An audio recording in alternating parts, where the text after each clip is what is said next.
在我国积极开展对歼20隐身战机升级大改的同时，深感优势不足，部分领域已经被中国超越的美国，也积极开始对 F-35的升级计划。那么中美两国最新型的5代半隐身战机究竟孰优孰劣？且听详解。各位老铁，大家好，欢迎收看本期迷彩虎，我是虎哥。中美的先进5代战斗机不约而同地进行了全面升级，目前中美正在快步迈向5代半战机时代。自从歼20战机问世后，生产的这200多架歼20中，共计历经4次改进。目前解放军已经研发了具有5代半水平的歼20 AS 和歼20 B 战机。歼20 AS 战机是歼20战斗机的双座改进型，也是世界上首款双座隐形战机，加装了空中指挥系统，能够和无人机进行联动指挥作战，是目前世界上唯一可以和无人机联动作战的5代半双座重战。此外，歼20 AS 因为多一个飞行员的优势，能够进一步利用其先进的航空电子设备和网络能力，提供战场空间监视、战斗管理和情报分析能力。可以说，歼20 AS 算是未来解放军6代机的技术验证者，为解放军研发的6代机提供技术参考。据称，解放军已经生产了至少2架歼20 AS 原型机，正在试飞测试，预计在2023至2024年进入量产阶段，并且陆续列装部队。而除了歼20 AS， 解放军的歼20 B 战机也已经生产了原型机，并且成功地进行了首飞。歼20 B 是解放军歼20的单座型号，也是最新发展的改进型。歼20 B 最大的变动就是内部机身设备的升级，毕竟相较于一批次生产的老歼20，歼20 B 目前采用的都是解放军最先进的航空技术。飞机主要在航电设备和发动机上进行了全面换新升级，其升级的重点是雷达和国产发动机。其机身搭载的1代相控阵雷达换装了第2代采用氮化镓技术的大阵列雷达，性能相比老款雷达近乎翻倍，对空探测距离超过400千米，能够使歼20 B 获得更强的事态感知能力。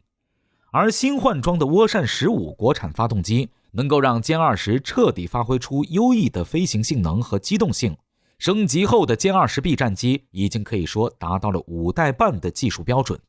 当然，除了中国正在积极升级歼20系战机外，美国也在计划打算升级本国的 F-35战机。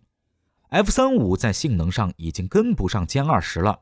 随着歼20不断的升级，两者之间的差距越来越大，所以洛马和美国军方达成协议，将进一步升级 F-35战机。F-35战机面对歼20存在先天性不足，主要是作为一款多用途中型隐形机，F-35在关于空战的性能上做了取舍，机动性是5代机中最差的，更别提和歼20相提并论了。此外， F-35携带的机载雷达性能更差，搭载的 APG-81 雷达在对空探测性能上远不如 F-22的 APG-77 雷达，主要是因为 F-35的雷达强调了空战和地面监控能力，在性能上做了妥协。而且由于 APG-81 雷达比 APG-77 雷达少近300个 TR 组件，只有1676个，显然比 APG-77 的1956个在数量上少很多。那么这就影响了 APG-81 雷达的对空探测能力。从相关数据来看， F-22的 APG-77 雷达可有效识别355千米的10平方米大小空中目标，而 F-35的 APG-81 雷达却只能有效识别280千米的10平方米大小空中目标。歼20的1代有源相控阵雷达则是专门为空战研制的重型雷达， TR 组件超过2100个，性能比 F-22的雷达还要强，更别提比 F-35的雷达了。而且这次歼 20B 换装新一代的氮化镓雷达，堪称是世界上最先进的机载有源相控阵。这款雷达相比解放军1代机载相控阵雷达，在尺寸不变的情况下功率更强，性能提升效率甚至可以翻倍，其发展潜力是十分巨大的，对于战机的探测性能有质的飞跃。因此在这种情况下 F-35的机载雷达在性能上和歼20的机载雷达已经有了代差，所以美军也正在打算换装新一代的 AN/APG-85 相控阵雷达。这款雷达也是美国首款的氮化镓相控阵机载雷达。在换装了 AN/APG-85 相控阵雷达之后，美国的 F-35隐身战斗机的机载雷达性能将获得大幅度提升，助力战机达到5代半水平，能够让 F-35在空战能力上大大加强，使其在歼20面前不至于太过被动。美军隐形机换装氮化镓雷达，也算为其正在研发的6代机提供先期的技术验证了。当然，美军的传统异能就是武器价格从来不便宜。按照美媒的说法，一台 AN/APG-85 氮化镓相控阵雷达的价格高达5600万美元，差不多相当于歼20战机的半价，足够买一架崭新的歼10C 战机。这个价格只能说已经高到离谱了。以美国国会批的军费，怕是根本没有余钱为剩余的数百架 F-35进行雷达全面升级。